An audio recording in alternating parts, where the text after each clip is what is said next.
For those who missed this game, I'd like to take a minute of silence. Not for the departed, but for the deeply unfortunate, those souls who didn't witness the Champions League semi-final between Barcelona and Inter Milan. I don't know what you were doing instead. Filing your taxes? Staring blankly at a wall? Rearranging your sock drawer alphabetically? Whatever it wasn't worth it. Because this was pure footballing theater. This was Shakespeare with shin pads. This was what happens when chaos marries quality, and their honeymoon is held in the penalty box. This match didn't open like a semi-final. It opened like someone had pressed fast forward by accident, and no one could find the remote. 30 seconds in, 30, and Thuram decides to write his name into the record books with the fastest goal ever in a Champions League semi-final. And not just a tap-in, not some scrappy own goal he'll pretend he meant. No, this was a flick.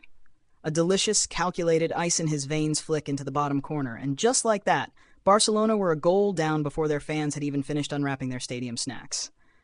And then, bam, 21 minutes in, it's Dumfries.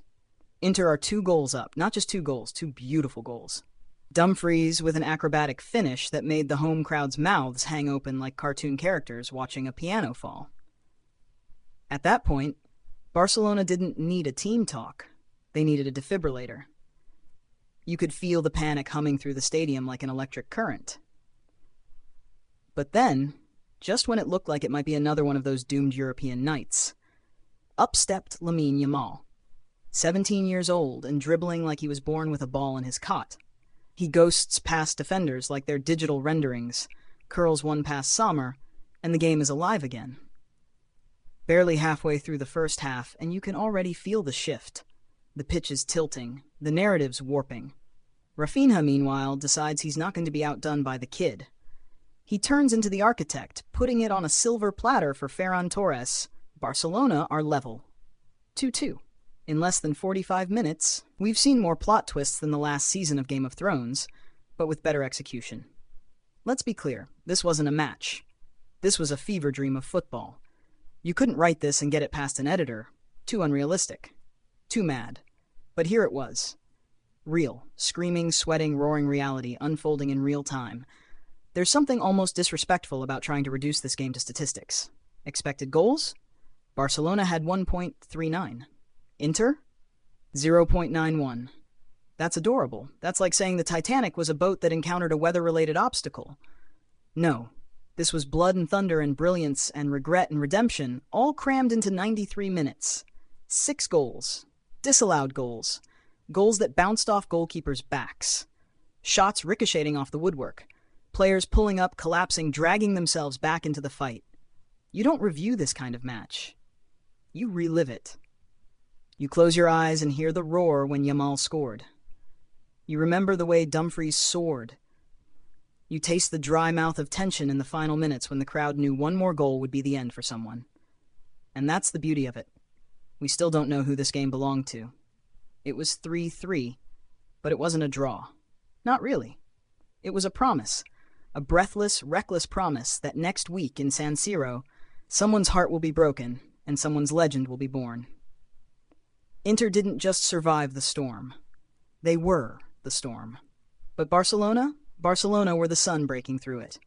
And in the wreckage of this draw, we find ourselves gasping for part 2. Let's walk back through it, shall we? Not because we forgot, how could we forget, but because our brains still haven't finished processing the sheer velocity of this game. The first half didn't just have everything.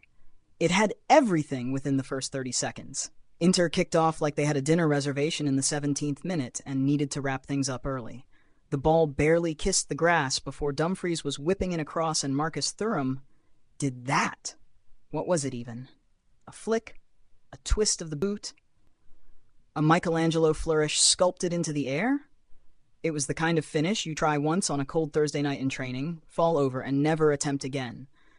Except Thuram did it in the semi-final of the Champions League at the Camp Nou. 30 seconds. That's not football. That's grand larceny. You'd think Barcelona would react with urgency. You'd be wrong. They reacted with panic. And Inter smelled it. They smelled the hesitation, the rattled nerves. 20 minutes in, it's Dumfries again. The man didn't just score, he thundered the ball home, like he was punishing it for past mistakes. 2-0. The home fans were stunned into a silence that tasted like cold iron and disbelief. You could feel the ghosts of past collapses brushing against the walls. But then the pendulum swung. And up stepped Lamine Yamal, who apparently decided being a teenager isn't an excuse for not dragging your team back from the brink of disaster. He slices through Inter's left side like a warm blade through a soft excuse and curls one in off the post. Sommer didn't even dive properly. He flailed. And how could you blame him? That ball was kissed by chaos and carried on the wings of footballing audacity. Barcelona's belief returned like a pulse, restarting after a jolt. Flick, the manager, is suddenly on the touchline looking 10 years younger. The crowd remembers what noise is.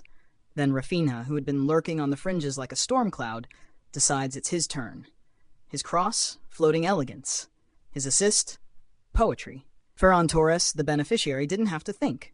He just had to breathe and tap it in. And just like that, 2-2. The break couldn't come soon enough. The halftime whistle sounded like a mercy. Everyone needed a minute. Inter had sprinted out like pirates looting a galleon, but now the ship was listing, and Barcelona were bristling. Then the second half began. And Inter somehow remembered they were still in the match. Calhanoglu delivered a corner that felt like a slow-motion video. And Dumfries? The man had no business being that open. His looping header sneaked in like a burglar in the night. 3-2. Advantage Inter for about 2 minutes. Because Rafinha said, absolutely not. Barcelona's equalizer was less of a goal and more of an act of divine intervention. A short corner. Suspiciously clever, Yamal leaves it like a magician faking you out with one hand. Rafinha strikes it with venom. It hits the crossbar, bounces down, hits Sommer's back. Sommer's back for crying out loud and goes in. An own goal. You couldn't script it. It was football from another dimension. Inter looked around like someone had turned off gravity. 3-3. And after that, chaos, nerves, missed chances, disallowed goals. The final minutes were a fever dream. Yamal hit the bar again because apparently once wasn't enough. Rafinha nearly curled one into the top corner. Mkhitaryan did score, but was offside by the width of a misplaced lace. The final whistle came not like a conclusion, but like someone yanked the plug out of a socket mid-symphony. No resolution. Just wreckage. So where did that leave us? Not with answers, that's for sure. Just raw, ragged questions. Could Inter hold firm in San Siro? Could Barcelona finish what they started in chaos? And how were there only 6 goals in this match when it felt like 12? All we know is this. No one left that stadium unchanged. Something inside every player, every coach, every viewer shifted. Let's talk about the teams. The 2 living, breathing contradictions that turned this semi-final into a high-speed roller coaster of rage, redemption, and ridiculous skill. We'll start with Inter. Inter Milan, the black and blue machine that looked, at first, like it had been built in a lab to destroy Spanish dreams. Their opening 20 minutes were not just efficient. They were clinical like a scalpel, cruel like fate. There's a kind of swagger to a team that scores inside the first minute and then looks around as if to say, yeah, we meant to do that. Thuram, with a finish so casual it bordered on rudeness, and then Dumfries, arriving like a firework, left the Barcelona backline gaping at the sky. Simone Inzaghi's plan was simple. Press early, punch hard, then hold. And to their credit, they did it with a blend of grit and beauty. The wingbacks weren't auxiliary attackers. They were the attackers.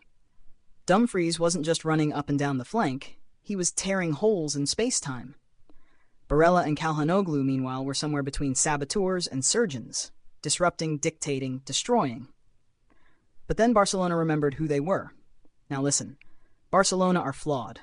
They're not your 2011 tiki-taka monolith anymore. They leak, they wobble, they occasionally make defensive decisions that seem like performance art.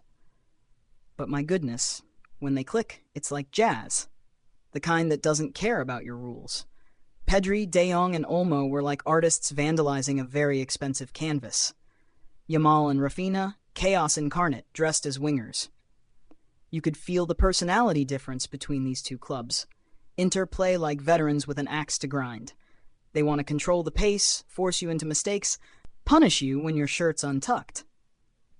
Barcelona play like kids who snuck onto the pitch for fun and decided to never leave.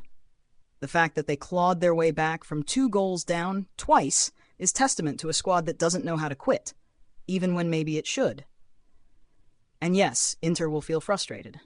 They'll feel like this was theirs. 3 goals away from home should mean something. And yet, there they were at the final whistle, bent over, hands on knees, staring into the middle distance like they'd lost the keys to the house they built. But here's the truth. Both of these teams showed why they belong on this stage. Not because they're perfect, because they're compelling.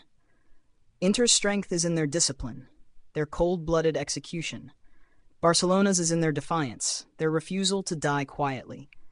These are two philosophies clashing, not just on tactics, but on footballing worldview. Inter want control. Barcelona want expression. Inter measure success in goals conceded. Barcelona measure it in moments that make people scream. Inter are built to endure. Barcelona are built to dazzle. And somehow at 3-3. No one won. No one lost. Not yet. Next week at San Siro, all bets are off. The stage is different, the temperature colder, the stakes somehow even higher. And both teams will walk out knowing that whatever else they do in their careers, they were part of this match. A match so wild, so undisciplined and unforgettable, it might as well have been football's answer to a thunderstorm. All right, let's get personal. Tactics? Schemes? Shapes? Forget all that.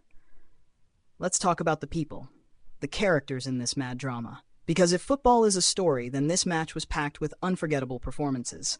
Some like lead actors, some like chaos goblins, and a few who probably wish they had called in sick. We start with the headline maker, Denzel Dumfries.